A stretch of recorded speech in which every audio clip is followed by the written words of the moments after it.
नमस्कार, मैं professor H.C. Jain, assistant professor शासकीय दिग्विजय महाविद्यालय राजनांदगांव, आज आपके समक्ष B.Com तृतीय वर्ष के विषय अंतर्राष्ट्रीय विपणन के संबंध में आज हम कुछ जानने का प्रयास करेंगे। सर्वप्रथम हम यह समझेंगे कि अंतर्राष्ट्रीय विपणन क्या है, इसकी विशेषताएं क्या है और इसकी प्रकृति क्या है तथा इसका क्षेत्र कहाँ कहाँ तक है। सर्वप्रथम अंतर्राष्ट्रीय विपणन से आशय क्या है। जब एक देश के उत्पादक या फर्में किसी अन्य देश के उपभोक्ताओं की रुचि जानकर उनकी मांग के अनुरूप उत्पादों को निर्मित करके अन्य देशों को बेचकर जब लाभ कमाती है तो हम कहते हैं कि एक देश के द्वारा दूसरे देश को वस्तु या सेवाओं का निर्यात कर लाभ अर्जित किया जा रहा है और इसे ही अंतर्राष्ट्रीय विपणन कहते हैं। अंतर्राष्ट्रीय विपणन की उपरोक्त परिभाषाओं के आधार पर हम ये जानेंगे कि इसकी विशेषताएं क्या है, क्योंकि जब तक किसी विषय वस्तु की विशेषताओं से परिचित न हो सकेंगे तब तक हम उस विषय वस्तु का गहराई से अध्ययन नहीं कर पाएंगे। सर्वप्रथम अंतर्राष्ट्रीय विपणन की प्रमुख विशेषताएं इस प्रकार है। पहला, यह पूरी तरह से एक व्यावसायिक प्रक्रिया है। अंतर्राष्ट्रीय विपणन व्यावसायिक प्रक्रिया इसलिए है क्योंकि इसका एकमात्र उद्देश्य विभिन्न देशों के उपभोक्ताओं को सेवा प्रदान करते हुए लाभ कमाना होता है। दूसरी विशेषता है कि यह विपणन का ही एक भाग होता ही है जिसका क्षेत्र बहुत व्यापक होता है। विभिन्न देशों को किए गए निर्यात से वस्तु की मात्रा बहुत अधिक बढ़ जाती है, जिससे बहुत बड़े पैमाने के लाभ को प्राप्त किया जा सकता है। तीसरी विशेषता महत्वपूर्ण यह है कि इसमें विपणन की सभी क्रियाएं देश की सीमाओं के बाहर होती है, क्योंकि देश की सीमा के अंदर होने वाले विपणन को अंतर्राष्ट्रीय विपणन नहीं कहा जाता है। क्रय विक्रय की तरह इसमें भी दोनों ही देशों को लाभ होता है। एक ओर जहां निर्यात करने वाले देश के उपभोक्ताओं को लाभ की प्राप्ति होती है, वहीं दूसरे देश जो आयात करते हैं उनकी विभिन्न प्रकार की मांगें पूरी होती हैं, इच्छाओं की संतुष्टि होती है तथा उनका जीवन स्तर ऊंचा होता है। यह एक देश की प्रक्रिया नहीं है। इसकी अन्य विशेषताओं में यह एक बहुराष्ट्रीय प्रक्रिया है। इसमें वस्तुओं का ही आदान प्रदान नहीं होता, बल्कि सेवाओं का भी आदान प्रदान अन्य देशों और राष्ट्रों से किया जाता है।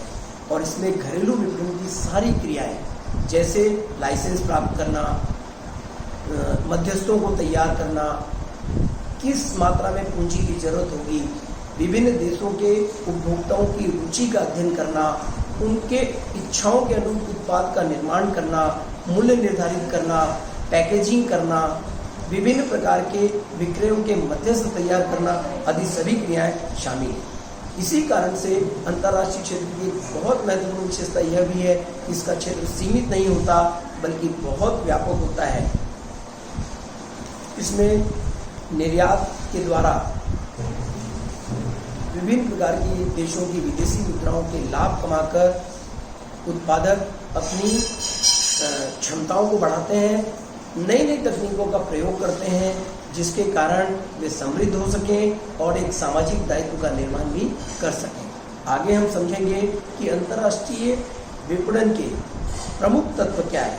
सबसे पहले अंतर्राष्ट्रीय विपणन अनुसंधान किया जाता है कि किस देश को माल बेचना है और उस देश में क्या ऐसा उत्पाद बनाया जाए जिससे विपणन हमारा सफल हो। दूसरी बात है कि एक उत्पादक सारे देशों को माल निर्यात नहीं कर सकता है, वह उन बाजारों का विश्लेषण करता है जहां उसके द्वारा बनाए गए उत्पाद आसानी से बिक सकते हैं।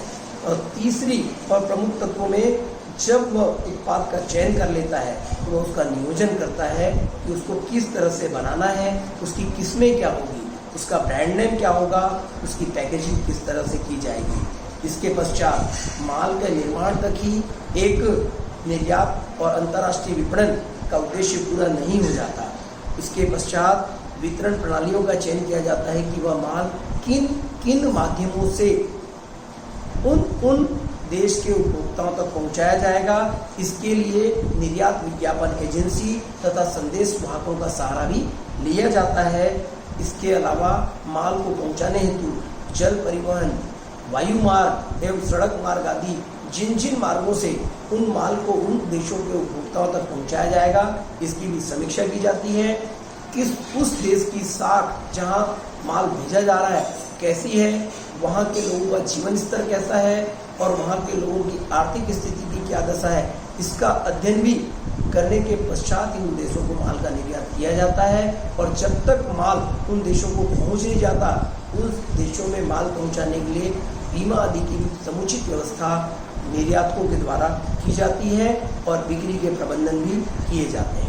अब आगे हम आज अध्ययन करेंगे अंतर्राष्ट्रीय विपणन की प्रकृति या नेचर कैसा है, स्वभाव कैसा है। सबसे पहले हम विभिन्न बिंदुओं के तहत हम इसकी प्रकृति की समीक्षा करेंगे। पहला, संरक्षणवादी प्रकृति। अंतर्राष्ट्रीय विपणन की प्रकृति पूरी तरह से संरक्षणवादी है। इसका अर्थ और आशय यह है कि जब जब उस देश ने अपने देश में कोई आयात की संरक्षणवादी प्रवृत्ति तो प्रतिबंध नहीं लगाए हैं। सभी देश निर्यात बढ़ाना चाहते हैं, लेकिन आयातों पर प्रतिबंध लगाकर अपने विदेशी मुद्रा को बचाना भी चाहते हैं, ताकि स्वयं वो अपने देश के नागरिकों को अपने पैरों पर खड़ा कर सके और खुद का जीवन स्तर उन्नत हो सके।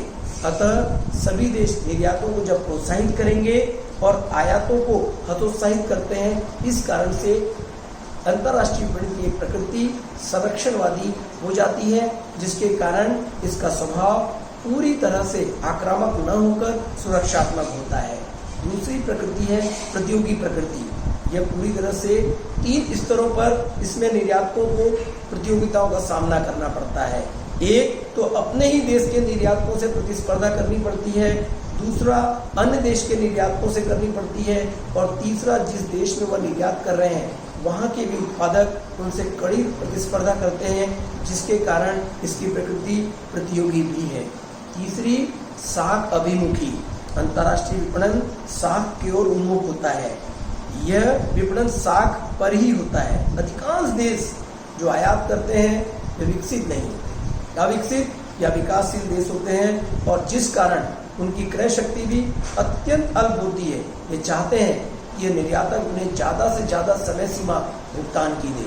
अतः उन देशों के उपभोक्ताओं को निर्यात करने हेतु निर्यातकों द्वारा बहुत अधिक मात्रा में पूंजी की आवश्यकता होती है।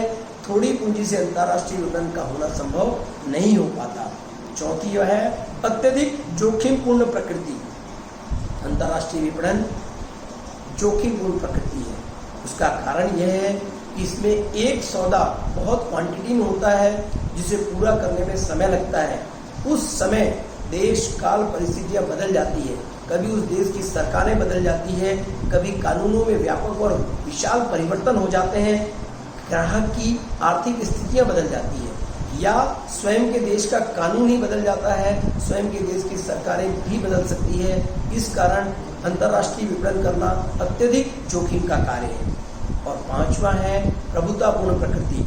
अंतर्राष्ट्रीय विपणन के विश्व के कुल व्यापार के लगभग 75% भाग पर विकसित देशों का कब्जा है। उसका कारण यह है कि वे श्रेष्ठ और उन्नत तकनीक अपनाते हैं और एक अपने लाभ का बहुत बड़ा भाग अनुसंधान पर खर्च करते हैं, जिसके कारण बाजार में वे ऊंचे किस्म की वस्तुएं, अच्छी किस्म की वस्तुएं, ब्रांडेड वस्तुएं, गुणवत्ता युक्त वस्तुएं उचित मूल्य पर उपभोक्ताओं को उपलब्ध कराते हैं, जिसका सामना अविकसित या विकासशील देश नहीं कर पाते हैं।